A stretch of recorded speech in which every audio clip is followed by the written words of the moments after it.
I never really knew that sadness happened in the summer because the sky was black and the roses were white. It was Cancer. The room was cold as the rush of unwanted pain ran down my spine. I wasn't able to see the other side of the hospital bed because her agony blocked the way as my words remained unsaid. The odor of dying flowers stuck to my skin like carved scars, like a tattoo written in veins so plain that we begin to finally appreciate Chicago air because that suffocating smell of aching souls, because that suffocating smell of infected minds, because that suffocating smell of beaten mothers of people who became so cold were now in need of an escape for a cure that would create grace.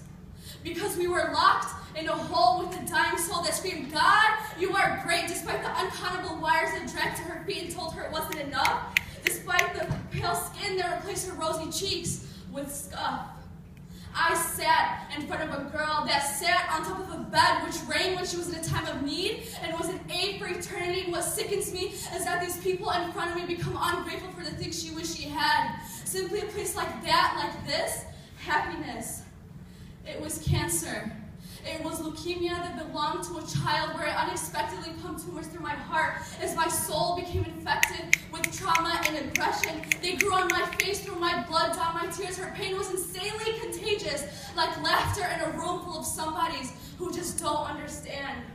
It was a sickness that drew a line between hope and despair, and I'd look into her eyes in awe at how someone can be so beautiful. And I'd cry at the sound of her empty stomach that yearned for content and clarity. It was a parody of soulless bodies and walking mummies. It was a prison. Beware of the sadness. It was my flaw overtaken by madness.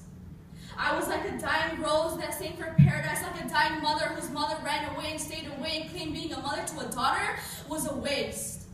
But instead, I was desperate for love and affection. I was a wolf among wolves within packs of hunger that searched for its partners. Mine slipped away as mine went away, as mine stayed away.